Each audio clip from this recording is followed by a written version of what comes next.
So with that, let's begin this special session. I would like to invite Professor Beom Kim. So please come forward. Please welcome him with a big round of applause. All right, Professor Kim, the floor is yours.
Ladies and gentlemen, may I have your attention, please? We're going to begin the special session of ASPAC 2024 shortly, so please make your way to the venue, Auli Mall, and take your seats.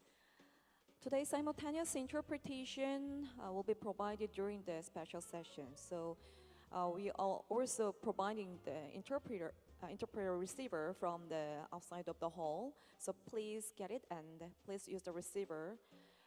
Channel 1 for Korean, Channel 2 for English. Please note that. 네, 안내 말씀드리겠습니다. 저희 잠시 후 이제 특별 세션을 시작할 예정입니다. 지금 들어오시는 분들 많이 보이는데요. 조심히 들어와 주시고요. 이제 착석을 해주시기를 부탁드리겠습니다. 자, 오늘 이 특별 세션에서는요, 저희 동시 통역 서비스 역시나 제공이 될 예정입니다. 밖에 마련이 되어 있는 리시버를 활용해 주시면 되겠는데요. 들어오실 때 가지고 들어와 주시면 되겠습니다. 한국어는 채널 1번에 맞춰주시면 되고요. 영어로 들으시려면 채널 2번으로 맞춰주시면 되겠습니다. 그리고 오늘 행사 원활하게 잘 진행될 수 있도록 여러분들 갖고 계신 휴대전화는 진동이나 무음으로 바꿔주시면 고맙겠습니다.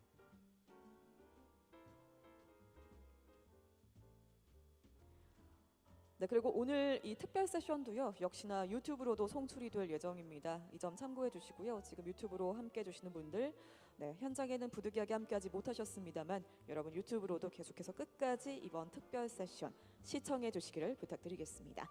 For those who couldn't join us in person, we're pleased to announce that ASPAC 2024 is being live streamed on YouTube. We deeply appreciate our online audience and encourage you to stay with us until the end.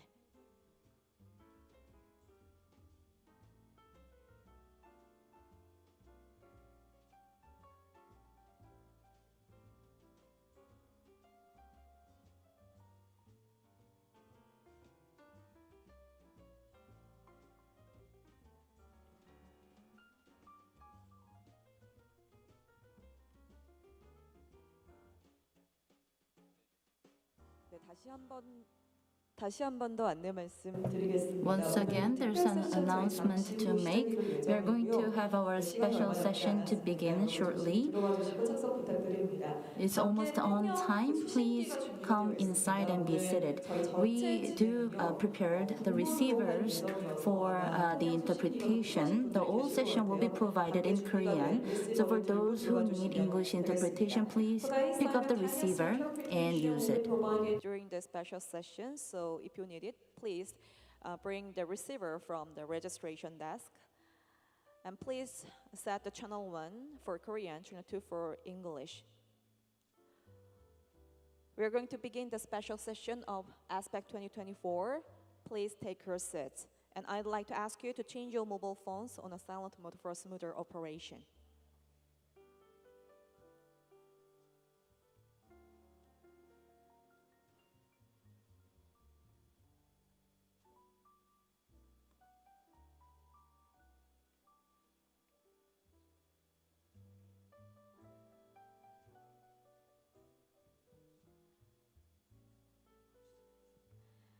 All right, very good afternoon, distinguished guests, ladies and gentlemen.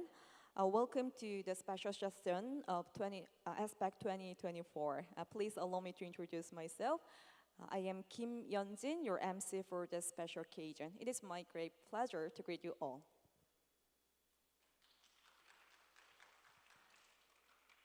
And thank you for coming. The ASPAC 2024 special session, K-Culture of Science, brings together trailblazers in science, art, and education to deepen our understanding of the world, explore new perspectives, and share profound insights. Now it's my great pleasure to introduce our distinguished panelist and moderator. First of all, we will have Dr. Myung Hyun, who has played a vital role in bridging the gap between the public and science through the GALDAR bookshop. Dr. Lee masterfully simplifies complex scientific theories, making them accessible and engaging for everyone. His work is essential to the popularization of science. And then we will have Song Tae-min, more widely recognized as a YouTuber, Obi. He is reshaping digital education by blurring the boundaries between education and media. thereby creating new learning opportunities for people. His work has been instrumental in making education more diverse and accessible. We are also honored to have Kwon Oh-chul, the first Korean astrophotographer to capture the mysteries of the night sky and elevate astronomy into an art form. His stunning celestial imagery encourages us to rethink how we perspect and understand the universe, offering both awe-inspiring and enlightening perspectives. Finally, I'd like to introduce Professor Beom Kim, who will lead this special session as a moderator. Professor Kim from the Department of Physics at Seonggyun University is a renowned researcher in complex systems and statistical physics. His deep scientific inquiries allow us to take a more comprehensive view of the world around us. And he's also currently appearing on YouTube channel, Buddha. So with that, let's begin this special session. So I would like to invite the moderator and Professor Beom Kim. Please welcome him with a big round of applause. All right, Professor Beom Kim, the floor is yours. 예, 안녕하세요. 아스펙 2024 Good afternoon. ASPAC 2024 K Science Culture Forum is now in its beginning. Thank you very much for coming here. For this session, we are going to invite 3 speakers, and each speaker will speak about 20 minutes in presentation to share their own experience. After finishing their presentation, we're going to have about 30 minutes of panel discussion regarding K-science culture. Now, without further ado, let me invite Dr. Myung Hyun. Please give him a big round of applause.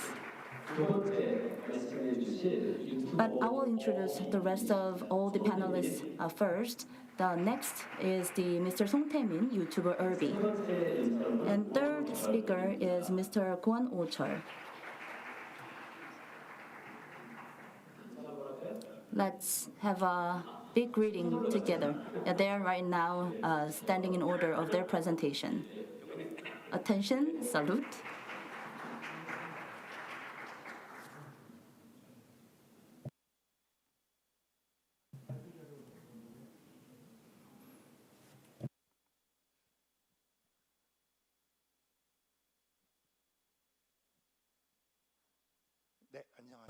Good afternoon. I am the CEO of Science Bookshop GALDAR, Dr. Myung Hyun.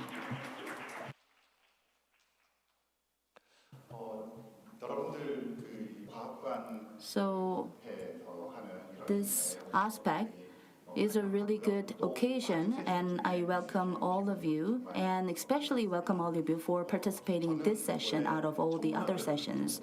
My major is astrology, and right now I am operating the science bookstore GALDAR. And if you have some time, and if you have an opportunity to come to Seoul in the Gyeongbokgung Palace area, there's a town called Samcheongdong just next to the Gyeongbokgung Palace. Please pay a visit to my bookstore if you have time. And many of you here, you are working in a job related with the Science Museum or something, some work related to that. And that is the public arena. And where I'm belonging to, and the bookstore that I am right now heading, the bookstore GALDAR, is working in private sector as a science organization. So what kind of science-related activities are being going on in the social arena? Let me introduce the bookstore GALDAR. What you're looking at is the building of Science Bookstore GALDAR. And just like I said, next to the Gyeongbokgung Palace, some of you are wearing the Korean traditional costume. There are so many people wearing the Korean traditional costume in the Gyeongbokgung Palace area. if you are walking on the very edges of the Gyeongbokgung Palace, there's a Samcheongdong, that is another town. There's a white building, and the second underground store, we do have the GALDAR. And there, we are selling books. We actually do have the courtyard and also have some cafe place. This is a science bookshop. We are selling science books, and the name of our bookstore is GALDAR. Maybe you would have high level of curiosity why we picked this name. Can you even guess? It spells GALDAR. The reason why we named it as GALDAR is that we are selling the culture science books. So try to sell the book in a bookstore whose name is very meaningful. Gal is coming from Galileo Galilei, the scientist. And can you guess where the Dar came from? It came from Charles Darwin. So that's why it's not GALDAR, it's GALDAR. It has the R. When we say in Korean GALDAR, they can easily guess the Gal came from Galileo Galilei. And for da, because in Korea we actually omit R, so when we say da, and people guess that it's from Leonardo da Vinci, and it is okay, and he's also a very significant figure. Anyway, the GALDAR is the name of our bookstore. It might be a little strange or unfamiliar, but it has its meaning. And Science Bookstore GALDAR has been in operation for about 7 to 8 years now. And I'm just wondering if you are searching in Instagram or other SNS, there's another store whose name is GALDAR in the Canary Island. That is under the Spain, and in the Canary Island there are it's archipelagos area with lots of islands, and one of the coast line, and that name is GALDAR. And our dream is that we make a travel from GALDAR, the bookstore, to GALDAR next to the island Canary. And just like I said, it's a science bookstore, GALDAR. Like I said, because you are mostly working in the public sector. In the public sector, there are some things that you can do and you need to do. But on the other hand, in the private sector, there are also things that we need to do and we can do. So the harmony between the two is very crucial. And our science bookshop, GALDAR, in this Gwacheon National Museum, we're working together in collaboration. We provide lecture on a monthly basis, and we use the astro microscope to look at the stars, and that kind of activities are going on between the two.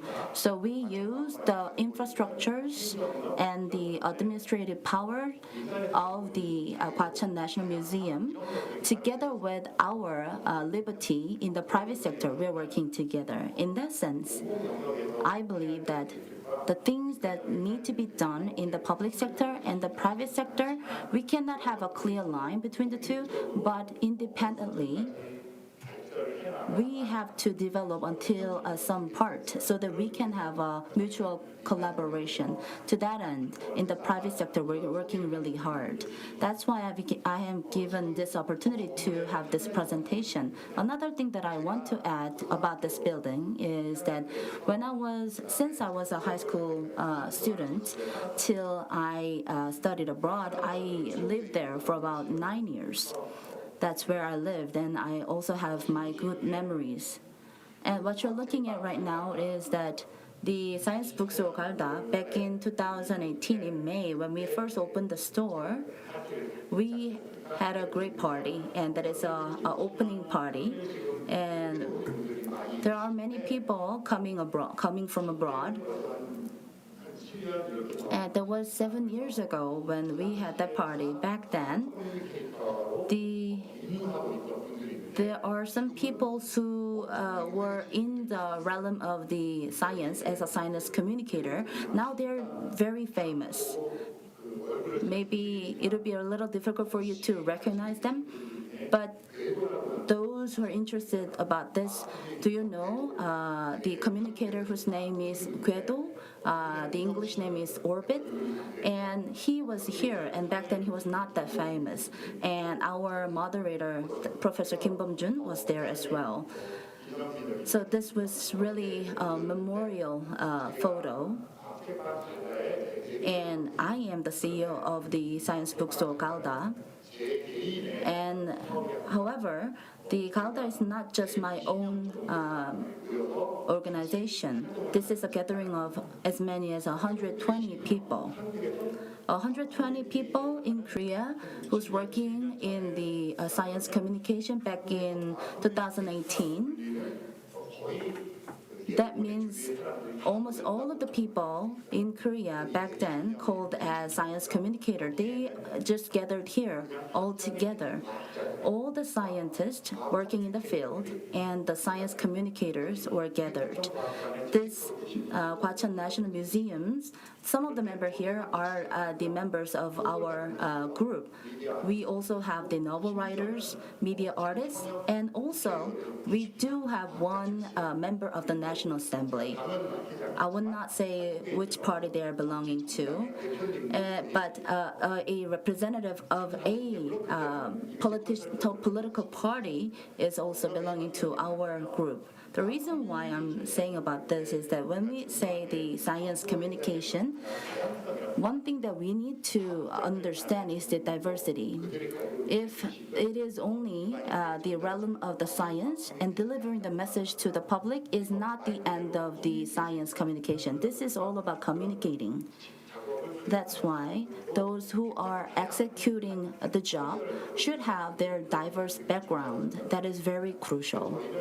That's why the science bookstore GALDAR is with about 120 members, and their main domains are science and communication, but we also do have other members from other areas, the politicians and the artists and the novel writers, and they try to deliver the messages related with science, and I am leading that group.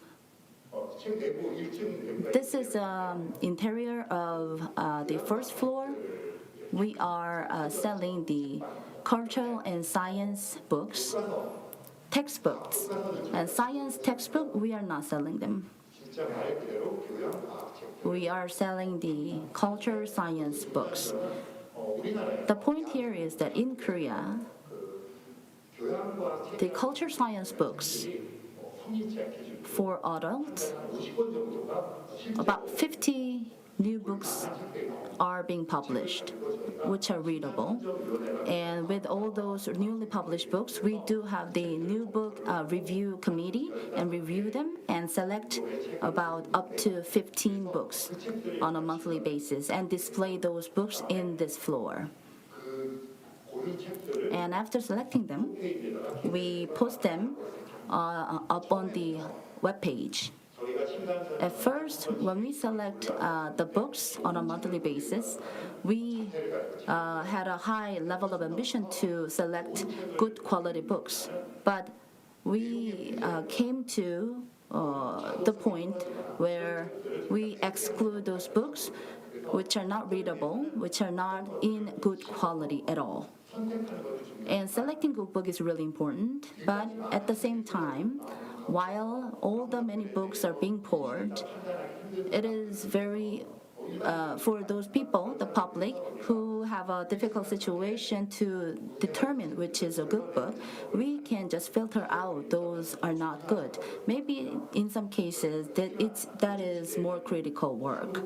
And these days, not only Korea, but also other countries, fake news and fake informations are everywhere, and the expert group should filter them out.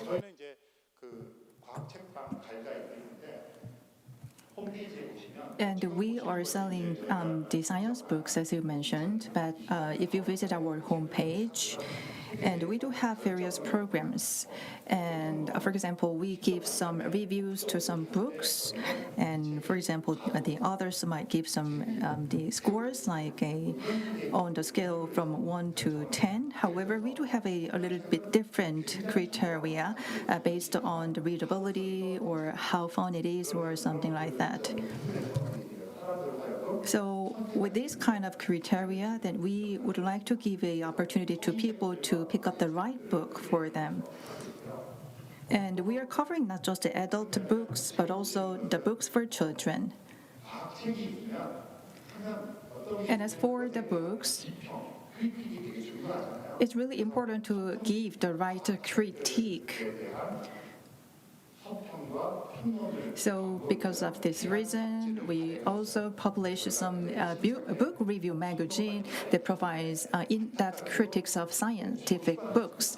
And it was only published for 3 volumes and unfortunately is currently on hiatus because it was not selling well. However, though the work itself was quite valuable.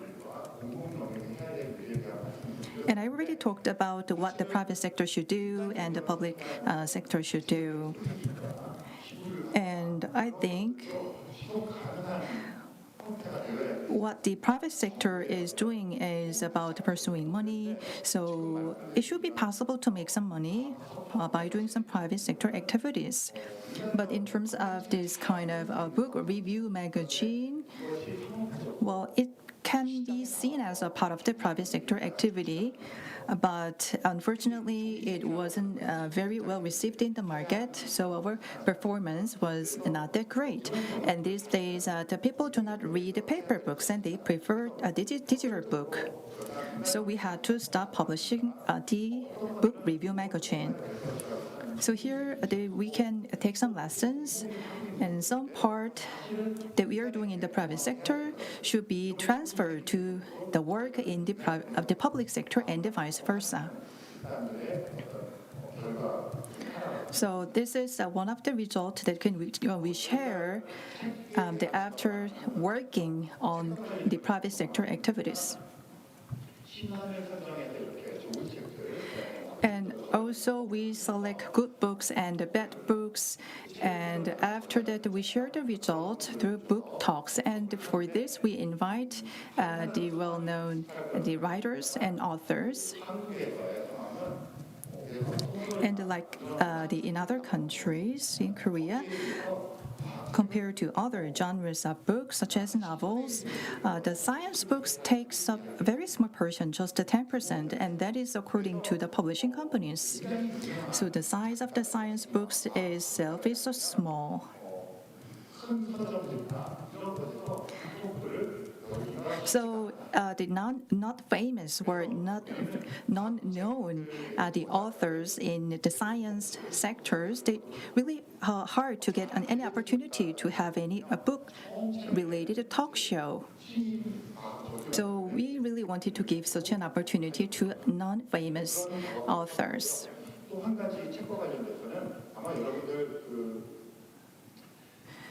So we actively promote not only well-known authors, but also new authors. And here is another activity that we do. And what would be the science book that is very well written, but the people do not really well read much? And those examples include The Cosmos, written by Carl Sagan. And it's very lengthy, and its content and the length are not enough to read on your own. So in order to read such a book, maybe you need to have some guide. So I myself take the role as a guide for the readers, so that even the general public can read such a book together. And for example, we can think of books such as Charles Darwin's Origin of Species or Stephen Hawking's A History of Time. And those books have survived over a long period of time, and it is quite worth reading.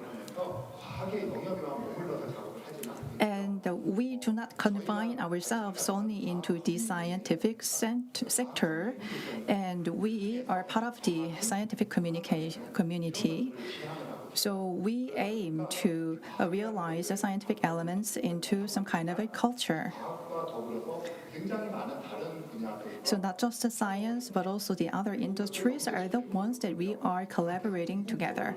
And we want to connect the different industries. And ultimately, we do believe that the science should be part of a culture, and it should be more easy and comfortable with the general public. And science is not just about learning something or the academic element, and it should be a part of a culture. For example, in any movies, and people really do not they analyze some scientific elements, but rather they need to have a better understanding about the background with an easy access. And I'm a huge fan of literature. And also, when we read some literature or novels, then we can have the lens of science. For example, a book written by Jane Austen, then you can some kind of the elements of the gender-related biases and prejudices. And how can you understand such the bias or prejudice? Then we can understand it based on some scientific concept, such as the Charles Darwin's Origin of Species. And if you take a look at this one on the far left, we are holding this kind of talk shows to explain the connection between art and science. And these are our focusing activities. One of them is to have the science communication skills. And I think many of the audience is equipped with such skills. And we got fundings from the Korean government in nurturing the people in terms of science, especially the science-related communicators. In this way, we were able to produce a lot of the science communicators, and many of them, they got the communicator jobs, including part-time work, and then many of them have made a great success appearing on some TV programs. Unfortunately, this year, the budget was significantly cut, and maybe there were some reasons, but I cannot explain everything here. But we cannot sit just idle here. But anyways, this kind of government funding is a part of the public sector. But anyways, the decision was made. But still, I do believe that the public sector, they have the role to play. But still, it is very regrettable that they cut this important funding. But at least they should have a deep reflection about their role. So this kind of program, which nurture the scientific communicator, shouldn't be stopped, and continuously it should be supported by the public sector and especially the government.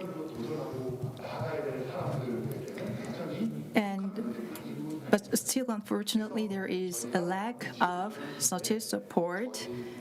And the more support is necessary so that the communicators can achieve more things and commercialize themselves more. So we opened communication skills, and we provide advanced the courses as well. And through the school program, we help people to have more in-depth skills so that they can publish their own books someday.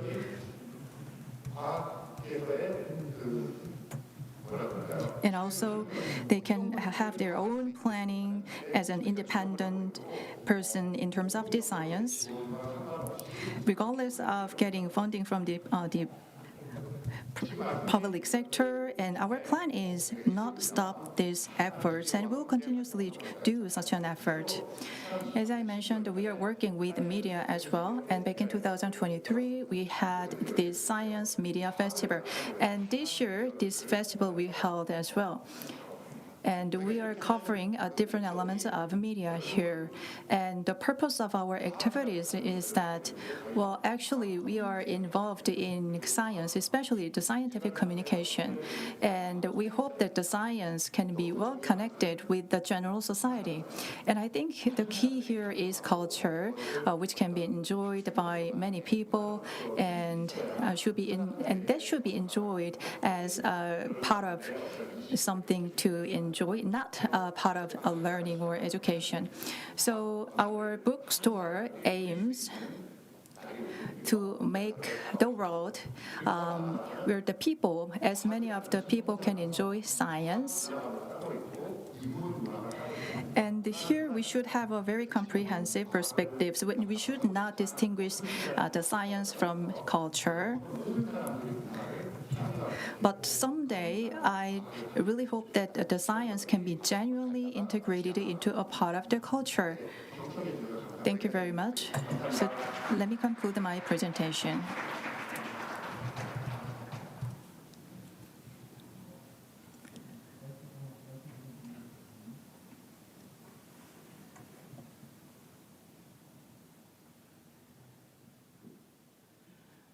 김유경 선생님 강연을 모두 잘 들으셨나요? Did you enjoy the presentation from Dr. Myung Hyun? And Mr. Lee is leading GALDAR, a scientific community, and he worked quite a long time to advance the scientific community.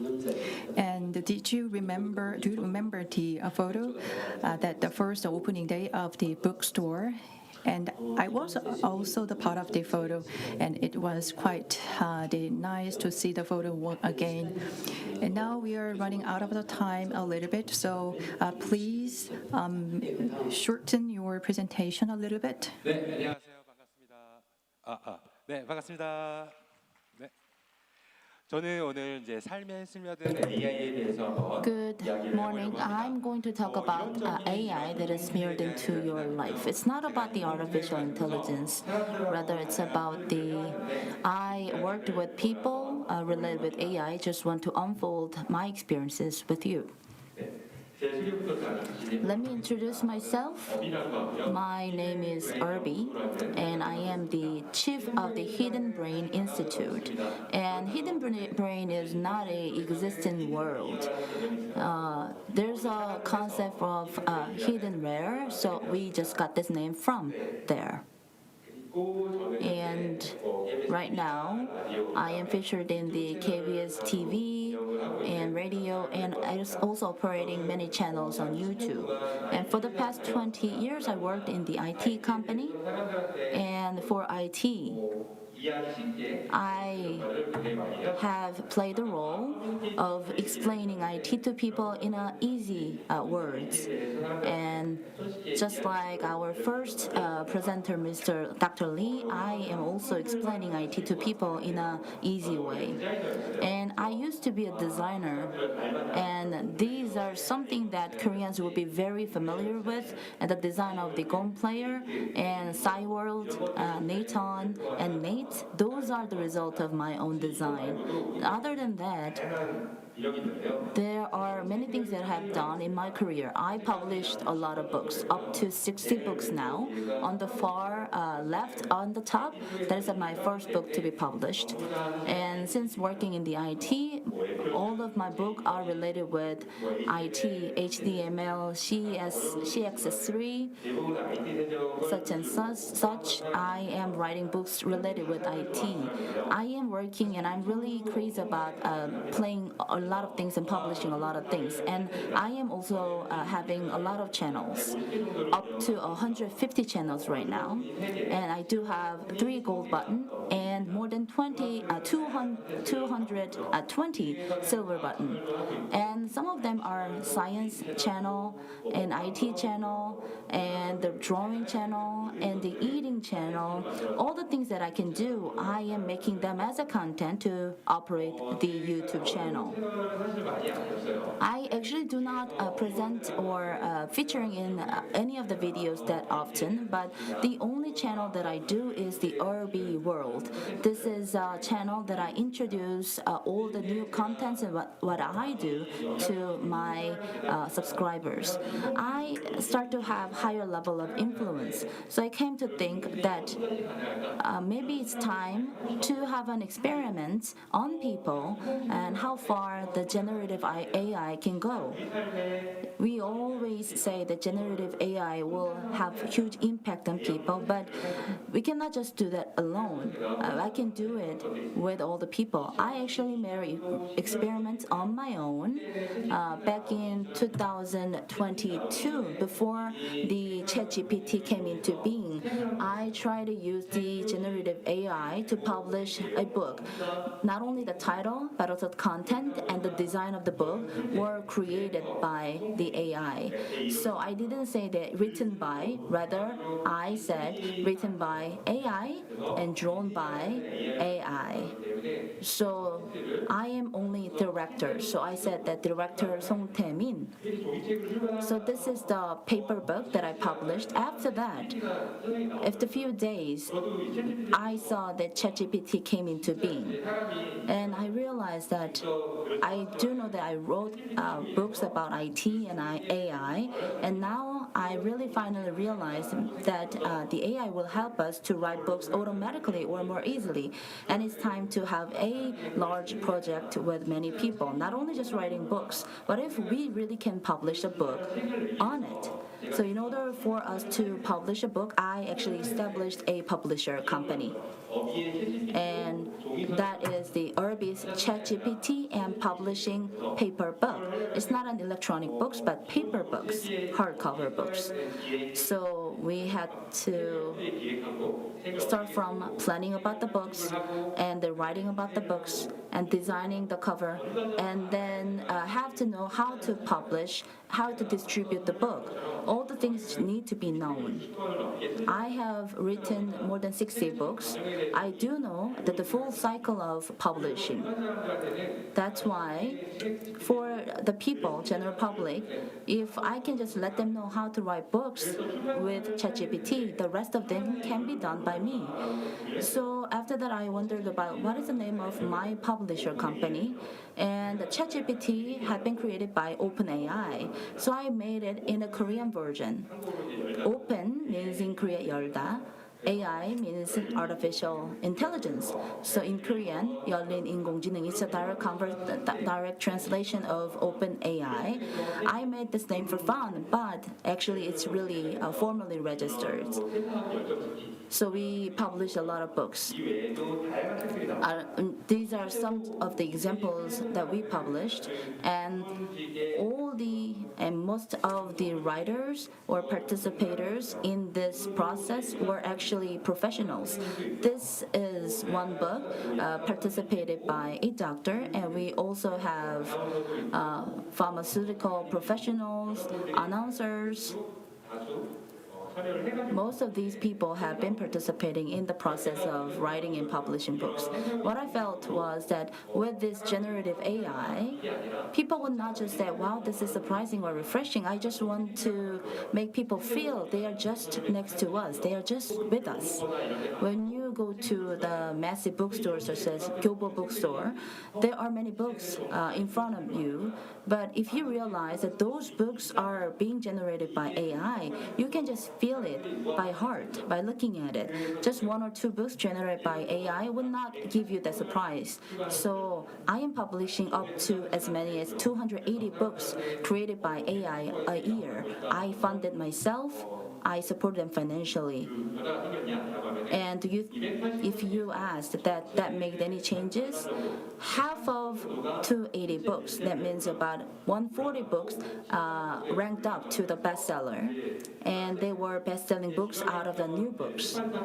So many of the CEOs of the publishers that I know, they just made a phone call to me saying that, what are you doing?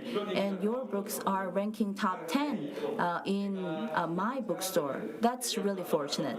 Most of the writers or participants in my book publishing process, the actual content of it is not fake. Those who do not know anything about the health, of course we can use AI, but the content is very likely to be fake or false. But those people who I work with, they are professionals. That's why their content created by ChatGPT or AI, they were true and they were authentic, so we didn't actually have any controversy about content. And the design of the books, actually I am also a designer, so I design all the books. And even if I'm a designer, it's impossible for me to design for 280 books a month. So the sources that I got, references that I got for the design, I got it from AI. And the design, the cover, the title, and the strap, and the name of the publisher, so on. This is a design made by human. Of course, someday it'll be replaced by AI, but right now it needs to be done by human. So I did it myself. And I made it more interesting. So the AI, generative AI Bard, coming from Google, I also started a project with Bard. So it is a project saying, let's publish a book with Bard. So I also assembled more people. So I asked the same question to ChatGPT and Bard, and I published a book to compare the answers. And I published so many books with it. And I am a singer, not famous, but I'm a singer. I published about 40 albums, and I wrote and composed musics up to 40, and I also went to the broadcast outlets and sang musics and the songs. But I'm not that famous. I do know how to compose, I do know how to write lyrics, and I do know how to go to the up in the rank in the best-selling musics. I know the cycle, so I made another project with people to publish a music album. About 46 people participated, and we published about 150 musics. So the composing was done by AI, and the design of the jacket, the cover was also done by AI. And that's not the end of the story. After that, we try to distribute that books throughout the market. Apple, YouTube, and Korean publishers also received our musics, and changes began. So from on and on, I started new things. I came back to ChatGPT, and I published a lot of books with that as well. And after publishing books, just like people just open the book talk, I tried to have the publishing ceremony, to have a talk concert with 100 people participated in the book publishing. I rented a event hall which can accommodate 500 people, which was turning out to be a very huge event. And those who use AI to publish books, they realized, I assume, that their life is changing.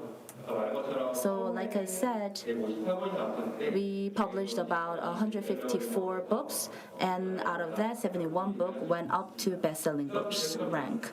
And my challenge continued, and we have our own in Korea, the AI that is called Clova X. So I also gather people. This is the group chat that I'm using, and Clova X is newly coming into being. Let's do the performance test, and let's check how far it can go from the performance aspect. And the book came out. So it took about 4 hours to write the book content. And within 4 hours from the beginning and the launching of the Clover X, we made the content completed. And the head of the Clover X actually complimented our work, and it became a huge issue. Like this, it says the good maxim. The maxim means that Clover X and its performance was not that great.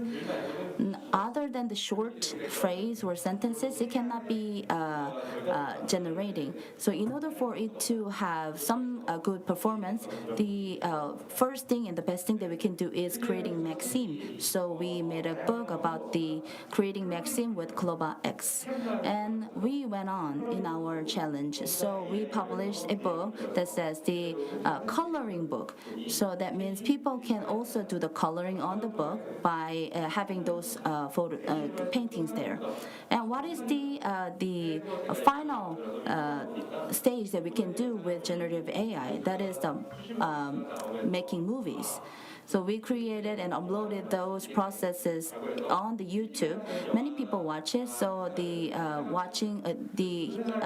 their view was increasing. So we made up our mind to make movie. And I said that movie market and movie arena will also be changing. And because the movie industry was there all alone, so they said that it will be really, really difficult for AI to be intervening in the movie industry. And they were convinced by my unabated challenge and adventure. So we opened this CGV featured movie festival with two purposes. First, those who don't know movie at all, I made them to make movie that lasts about 5 minutes, and we opened those movie and released those movie on CGV, the multiplex of cinema. And also, second, the director Chan Young-seok for Casino and the Crime City, I actually stared them and had a talk concert together with them about movie. This is the photo coming from it. And back then, I, all alone, said that this is RB's AI movie conference, and it's getting bigger. Next year, in February, we will have another festival that says the Seoul AI Movie Conference, funded by Seoul Metropolitan City. And I think it will have more support and will have bigger success in the future. There are many things that we can do with AI. What more can we do? So I kept on making movies, just 1 minute movie. That means making movie in 1 minute and making movie in 10 minutes, 30 minutes, so on. By using AI, I created a movie and uploaded that onto my YouTube channel. And this had about 7.2 million views, so on. And this is a cover music. That means we are putting the sound, the singing voice of other people on others' other footage. For example, New Jeans music featuring the voice of the Bruno Mars, it got about 10 million views. So back then I thought that this is something that can be learned by AI, that they can do. But it also have the IP issue. I realized that later time. And the Warner Brothers actually, because of the violation of the IP, they requested us to remove this from my channel, so we removed it. But the learning of this process itself can be a violation or crime. So together with the broadcasting companies, I appeared on the documentary program, and we talked about the negative side effects of the artificial intelligence. And also we let the machine learn the voice of the singer Min Kyung-hoon, and we let the singer hear the voice, the copy the voice, and he was not that happy to hear that, and I understand it. And we had a lot of the comments, and this is the most impressive one. And one said that I think in just 10 years, the Melon, the company, will pick up the song, and it will choose what I will heard over my preference. Well, actually, it is working even these days. And in the future, maybe it can be a controversy and nobody knows how it will be served. And as I just explained, and AI is becoming a part of our daily lives.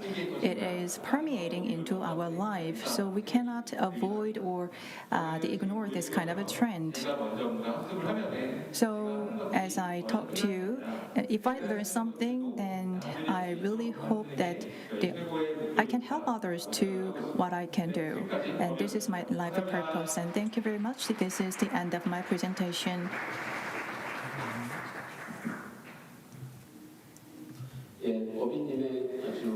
Thank you very much, B, for your presentation. And you explained a lot of your activities. And yes, you're right. The AI, the technology is developing so fast, and we are living in this remarkable, amazing world.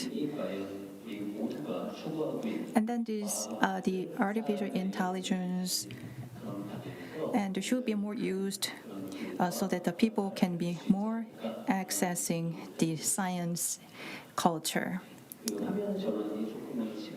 So please be patient with us because it's going to take some time to switch to the next presentation.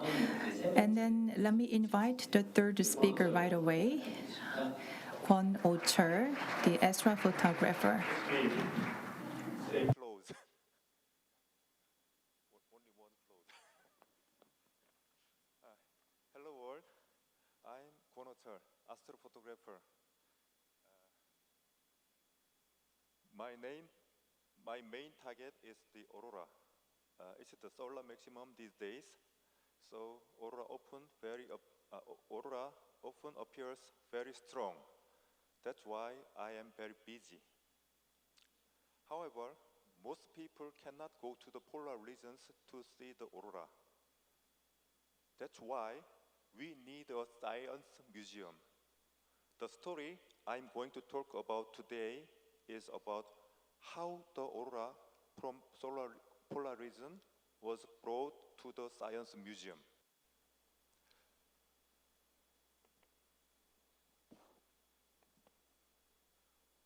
I took pictures of the Aurora and published a book. Held several photo exhibitions, and I appeared in 3 TV documentaries about the Aurora. And my Aurora photos were also posted on the astronomy picture of the day, which most stargazers know about. My photo was also posted on the first page of the National Geographic magazine website. It was probably the best Aurora photo because it's National Geographic. But there were 2 problems. First, this photo doesn't convey the true feelings of Aurora. Aurora is moving, but this photo is not. Second problem is the money. National Geographic paid me a lot of money, but it was a deficit because the plane ticket and plane ticket to the polar region and local rental cars and accommodations, I spent a lot of money. Yeah. It's a really big problem. A science museum can only operate if it has money. Astrophotographers also have to make money to make a living. This is my mission as an astrophotographer.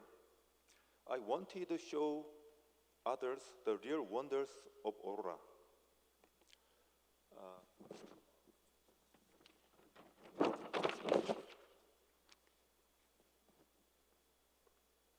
It is impossible to it is time-lapse.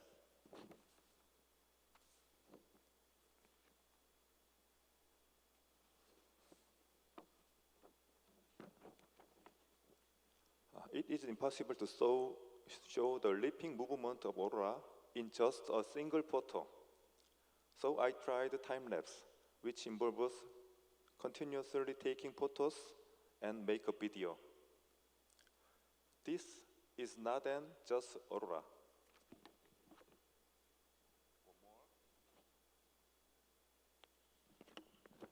One more. It's an Aurora storm. During an Aurora storm, a characteristic pink color pours from the sky. When the most powerful aurora appears, the brightest part grows pink. It is the greatest wonder that human can experience in nature. When I filmed this, most people watching from the side shed tears. But none of you here shed tears. This is a failure. The impression was not conveyed. So I cannot sell this with high price. So next time, I tried real-time video.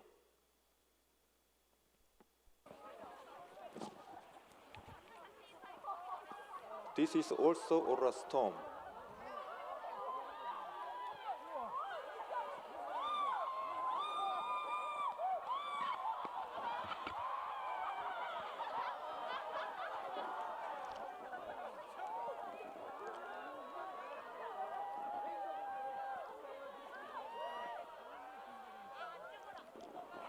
The brighter the aurora is, the faster it moves. You probably never imagined that the aurora would move this fast. Everyone is screaming or crying. I was also out of my mind. My camera works, moving. My voice will come out soon.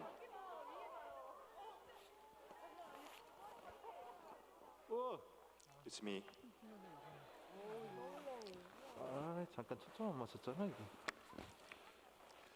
What I'm saying is that I'm complaining that I did not focus. I must have been out of my mind. After filming for a while, I realized that I did not make focus. So the screen is blurry.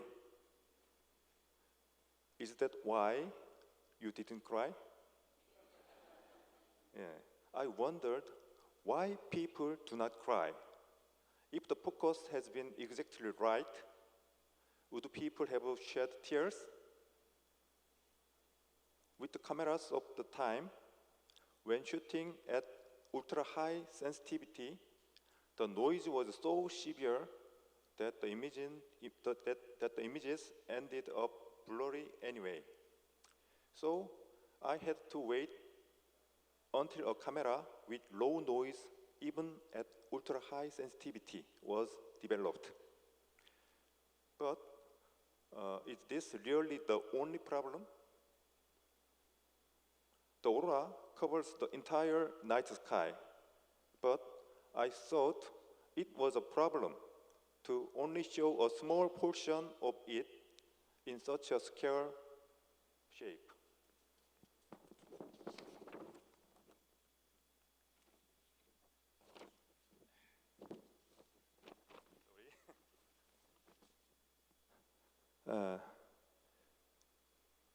So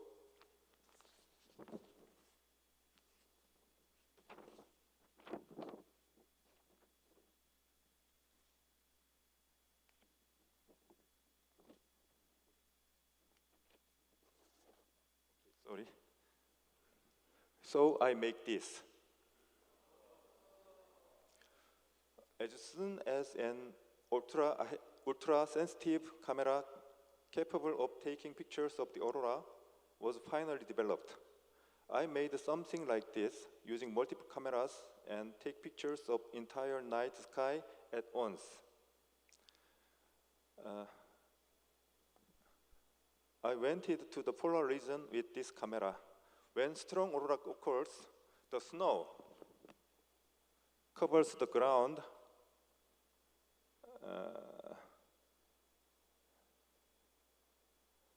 glow with fluorescent light as they receive the aurora's light.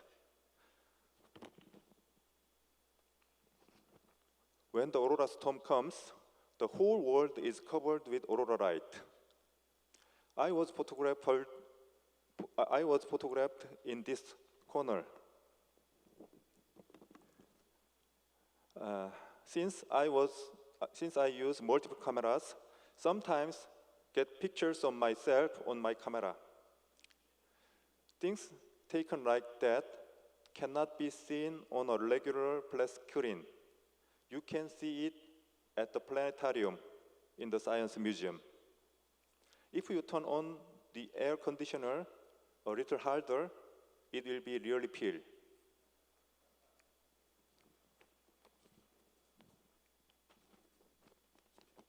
Since here isn't a planetarium, let's just get a quick taste.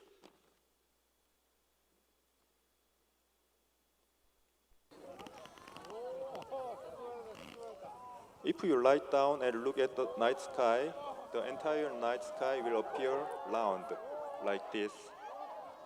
The night sky is full of aurora, and the pink aurora falls down from the top of the head.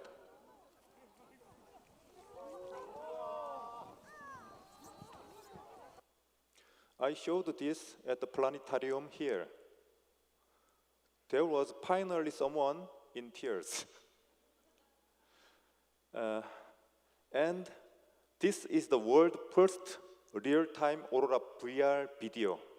World first. And I made a pull-down show with this video.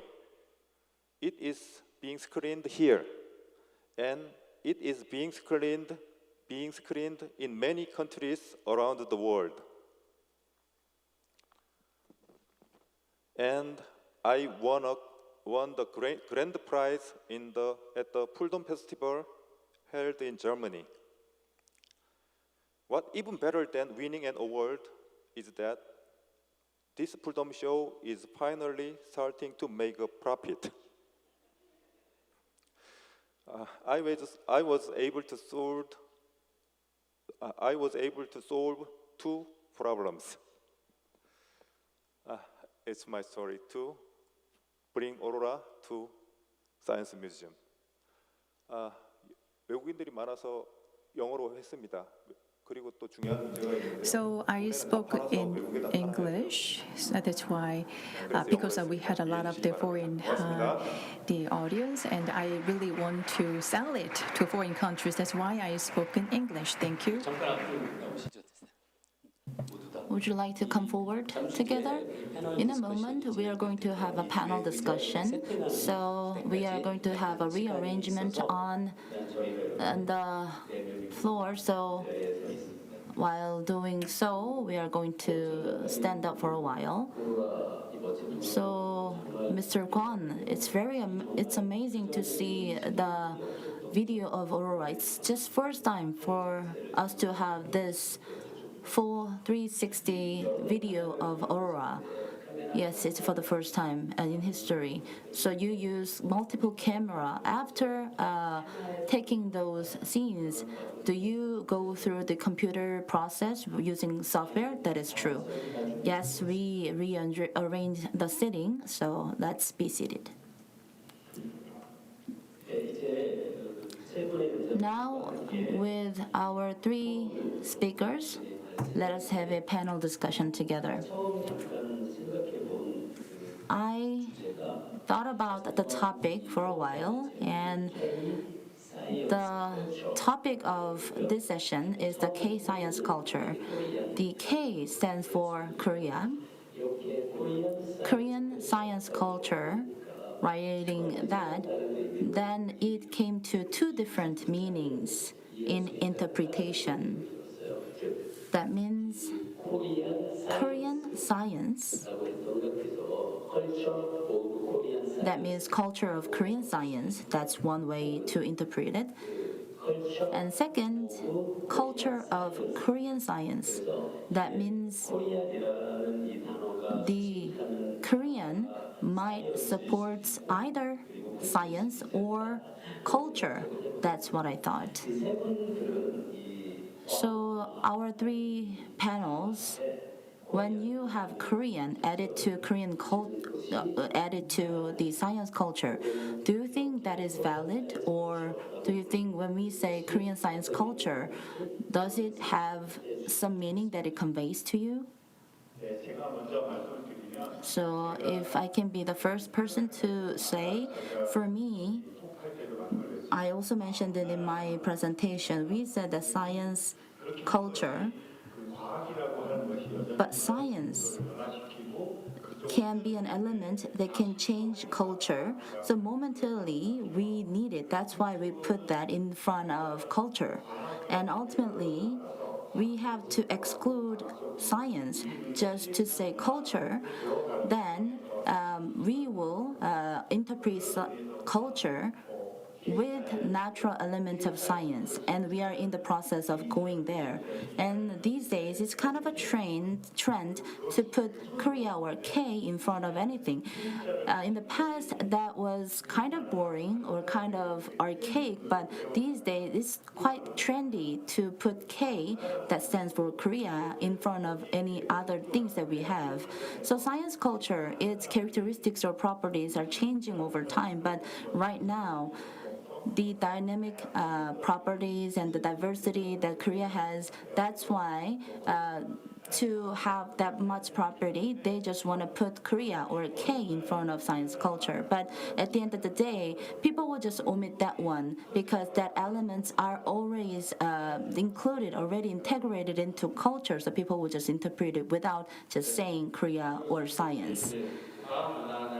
Me too. So science culture, like I say in my presentation, it's not something that I can do alone or I can do just by myself, but this is something that we can do by introducing to them or doing that together with our people. So I consider a lot about the tradition of Korea, but these days when we say K in front of many things, it's kind of a fandom that we have these days. So because of the fandom and that culture, we put K in front of other things. When we say K science culture, it's better to introduce this to foreigners because they are familiar with that concept. To be honest, it says K science culture, but rather it is something that the activities, science and culture activities, that is going on in Korea. That's just the reason of it. And we put K there because K-drama and K-pop are very famous. That's why we just put it in front of it. We have many foreigner audiences here. Just want to let you know that many of the science and culture activities are being going on here in Korea, and this is some example of it. I am taking photos and the videos of Aurora. Not sure whether we put K in front of it because Korea, the Republic of Korea, is actually the pollution is very, very severe. And in order to take those photos, we have to go abroad, not in Korea. And not only Korea, but many countries in Northeast Asia, we have the high pollution, and we have to go to the polar area or all the way up to the extreme area of US and others to take photos or videos of Aurora. So for me, the K is not applicable because taking photos and videos, I'm doing it in other countries, although I edit them in Korea. Thank you very much. And I summarize what you said, that when we say K together with activity, then we can be a little more clear to deliver the message. And Dr. Lee said that dynamic property and characteristics of Korean culture. In case of the science culture in Korea, the unique cultural aspect of Korea, do you think that is something different from or far different from any activities that might go on in other countries? Are there any differences or no differences at all? Can you say anything about that one in your perspective? Just like books, in the books that are published in the US, they have their own characteristics. They stick to the fundamentals from the basic to establish something higher than that. And on the other hand, the books in Germany, they try to go in depth in one book. And compared to them, books in Korea, we just cut those things to the side. We focus on one single thing. Same on the YouTube.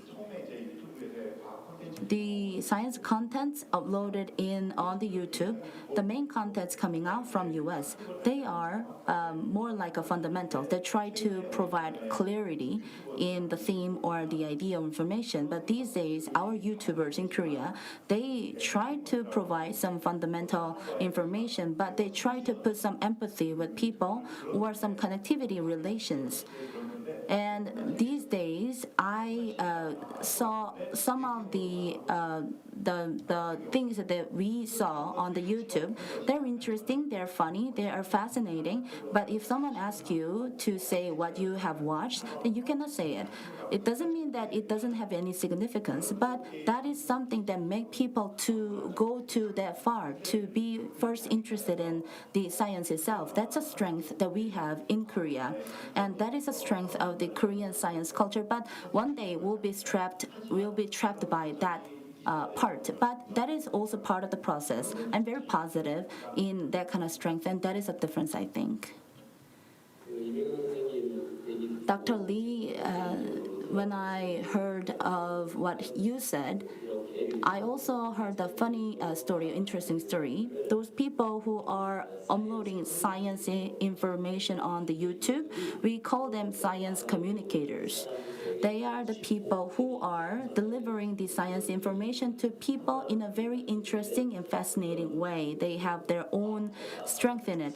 One scientist, maybe one professor like me, and he saw one science communicator saying and delivering information about science on the YouTube, and he nitpicked that you did not do the very good job, and he opened his own channel, and his subscriber is only 3, although he provide precise or accurate information. And he delivered the messages in a very, very not interesting way, but accurate information. And compared to that, science communicators are providing information in a very interesting and fascinating way, although it is not as accurate as the professionals. So science communicators like you, Dr. Lee, providing information about science in a very interesting way, and we have increasing number of science communicators, which is very positive, I think. And next is Then, in order to popularize science to people, we need some media, and the media or medium has constantly changed and evolved from books to newspaper, and also it evolved to the text form of something. And this way, we have been spreading the scientific culture to people by using some media. And today, we also learned about how to use video clips to share some information from the presentation. And this way, the media has constantly evolved. So my question to the 3 speakers is that in terms of the constant change of the media, do you see any issues or concerns about it? And with this the kind of a new way of communication, how can we make sure that the science can have some more influence or the power to so that the people can be more accessible science? Well, first of all, I've conducted various experiments, and one of them was creating video clips, and that is one good way to promote the science to the people. And also, I myself participate in some projects, and then I let the people know the results of the project. And also, I can encourage people to write their own book and participate in projects. And how can I grow my own influence and power? And if I have such a power or influence, and then I can expect to have some ripple effects to influence to more people. So as an influencer, I'm not just creating content or video, but I make sure that the content and the videos that can be more influencing to as many as people. And as for the Mr. Beom Hyun, and he's using quite traditional the method of communicating, which is a book, and the book has been his main focus. And Mr. Albi and Mr. Lee Byung-hyun, actually, they might have two different perspectives, and it will be quite interesting if you have the discussion here. And as for the paper books, actually, they are being replaced by the digital contents these days. So my question is that, do you think that this kind of a trend will continue, so that the paper books will disappear? Or do you think that this kind of a new trend of preferring digital content is just a short-term hype, and then someday people will come back to the traditional communication method? Well, definitely someday the paper books will disappear. It's a matter of time, and it will not happen just suddenly overnight, and it will happen very gradually. And yes, I acknowledge that the main medium of delivering the knowledge hasn't changed. And I don't even think that the paper books are important in delivering the basic knowledge. But for the time being, I think it will be very crucial to maintain the role of a book, at least for the time being, because we are having a new kind of media, and then we have to change ourselves because that kind of future is already fixed, and we cannot avoid the kind of a trend. But you are operating the science bookstore, right? Yes, I am. But we are involved in other activities such as holding some festivals. So we are not just focusing on books, but also focusing on other communication methods such as festivals. But anyways, the books, they are quite old, the way of communication, and they are disappearing, and new types of media is appearing. So there is no reason to stick to or be obsessed to such a old-fashioned method. And also, I asked some questions to some independent movie makers, and why do you still use the old method, such as a film or video? And the answer was that still there are a lot of rooms to be explored. And I hope that we have the kind of person, at least 1 out of 100 people. That is because to protect diversity.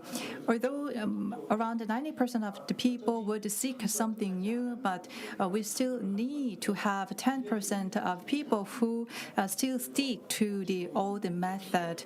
So we need to protect the legacy with at least having the 10% people. So we need to have the kind of intention to protect the legacy. So GALDAR, my bookstore, can play some kind of a role here. So we need to understand and appreciate the kind of values and the diversity. And I have a very similar thought. And if you think about the nature of a book compared to video or the other content, well, actually, I am part of the old generation, so I am more familiar with books. So let's compare books and the videos. And for me, I think the videos provides information which can disappear pretty soon. It will not last in our memory for a long time. So we easily forget what we saw from the video. However, books are different. Whenever you want, you can revisit the content that you want to see once again. So the information that you want to review is always there on the pages of the book. And Mr. Myung Hyun said that maybe in the future we might lose books and the books will disappear. But personally, I really hope that we will not have the kind of future. And in the presentation of Mr. RHEE, there was a mention that we can make the better use of the AI to create various contents. It was quite impressive. Now we do have new technologies such as ChatGPT and the supersized language model. But the thing is, there are some issues such as hallucination. So by using generative AI, when we create something new in culture, well, maybe that will be some issues like having some errors in the results that we generate together with the AI, whether it be books, movies, or image. We create something with the AI. And here, we should not accept the results coming from the AI, but we have to do something about the results. For example, I think we have to choose what is the right or wrong over the results coming from the AI. So my question is that do you think in the future the humans will have the authority to choose whether it is right or wrong about the results coming from the AI?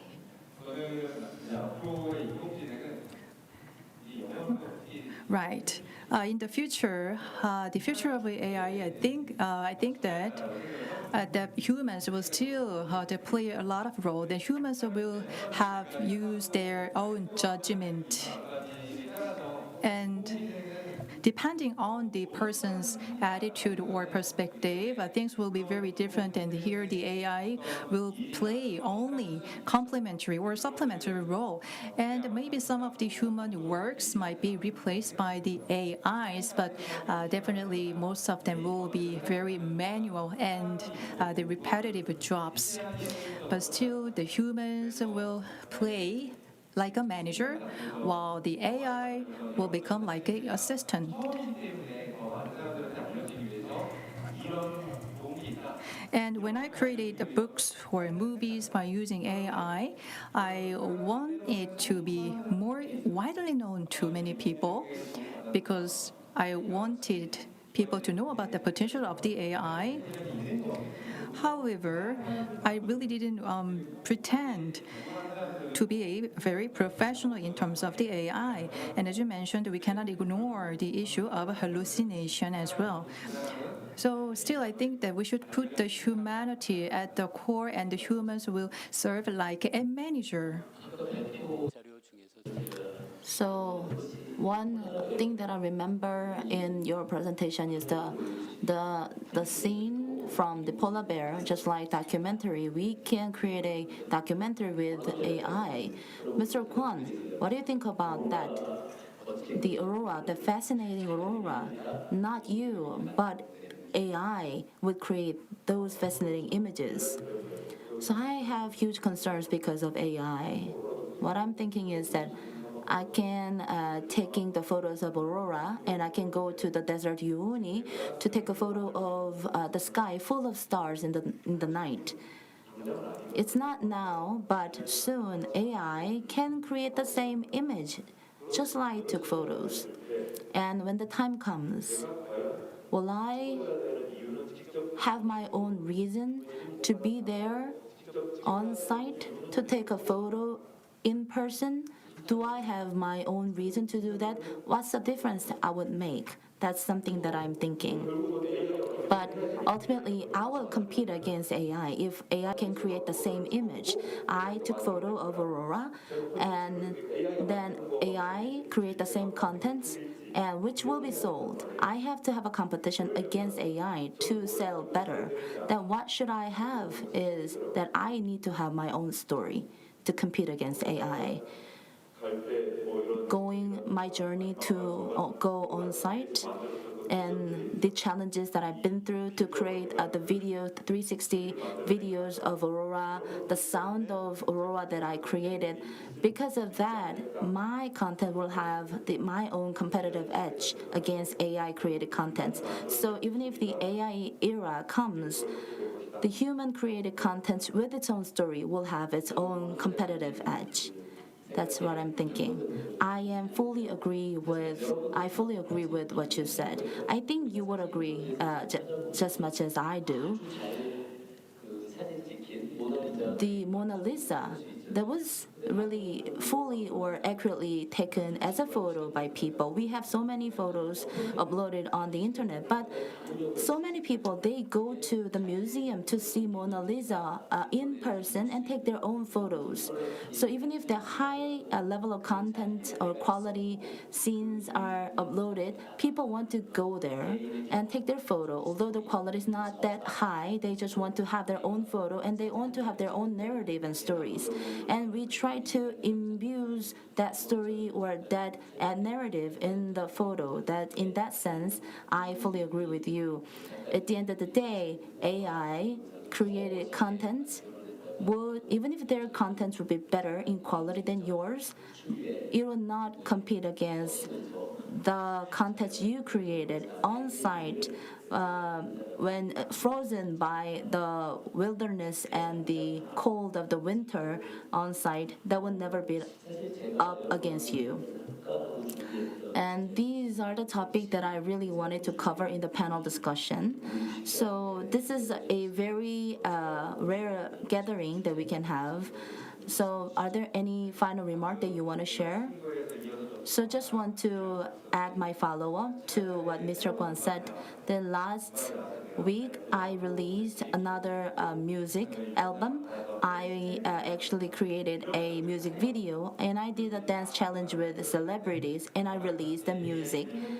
And there are many people who did a collaboration with me with AI, and they ask me this question most of the time: why did you do it on your own? AI can do the music video, AI can do the singing, AI can do others. Why did you do that? Was it your dream? Was it your goal? Why did you do it in person? And I was very embarrassed by that question. So I thought about that. I can do it. But I did it because I really wanted to do it. I was be in it. And in order for me to release a music, it took about 2 to 3 months to create a music video. I have to go there to a recruiter site and have to rent a vehicle. And in order to complete this, I complete all the narrative on my own. But if I create it with AI, then if I just give the prompt, they just create it right away. And that is two different feelings. And I also am feeling the same thing, so just want to share this story with you. Yes, so I have to bring up the issue of money now again. Yes, so when the artists gather together, all the thing that we say is money. So I had to say it. The science, the differences in Korean science, this is very much dependent on the government funding. The Gwacheon National Museum, the entrance fee is very cheap. And we actually have the planetarium here, and the entrance fee is only $1.5. Maybe it'll be higher than $20 in your country. That means 20 times cheaper than yours. So maybe if you go to other national museums, it'll be even cheaper.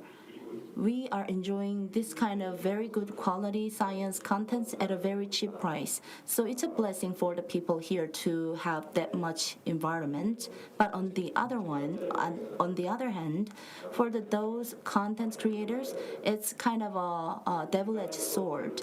We have to be drawn by this government funding, and the private sector cannot even establish this.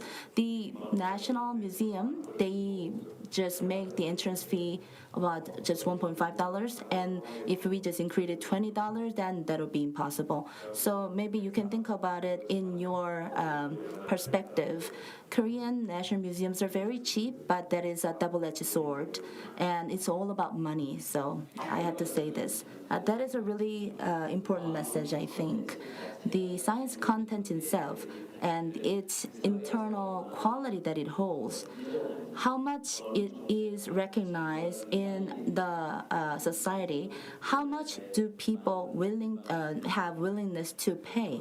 How much do they pay, and are they willing to pay? And so, as a scientist, I also feel you that not many people in Korea will pay more than $20 for one entrance fee. But from the perspective of the government, they are not going for the profit. That's why they can increase the entrance fee. That's why it can be applied to the private sector. So we just see in a view the private sector would have the same bar or barrier as low as the national museums. That's an unfortunate thing. We are running out of time, so I will give you one by one to have your final remarks, your feeling, your remarks, and your perspective on the direction of the development of the K science culture. I am very pleased to be here. We actually do know each other, but it's rare for us to have this kind of formation gathering together to introduce our stories on a common theme. And the audience right now is not the audience who are really interested in this topic all the time. Rather, we have the gathering of all the people from other foreign countries and public people. It's a rare occasion. And this is a good opportunity for you to come to my bookstore one day. Thank you. I introduce many of the projects that I have done. Maybe later in life, if you happen to see me, I hope you have your own curiosity and wondering that what kind of other project would RHEE have done so far. I don't like doing the same thing over and over again, so just watch me and have your interest on me continue. Thank you. If we want to show your people, your visitors, show the Aurora, just Google my name. Thank you.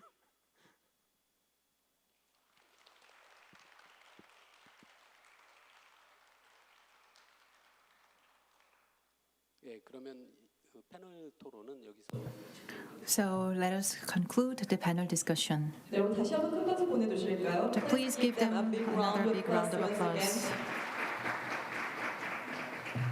Thank you very much for joining this special session, everyone. And we would like to wrap up this session. And thank you for your attention. So the Gwacheon National Science Museum tour will begin at 3 p.m. So if you want to join this program, please visit the registration desk. And we will also have the closing ceremony of ASPAC 2024 at 5 p.m. So I hope you enjoy this special programs. Thank you very much and have a great day. Goodbye.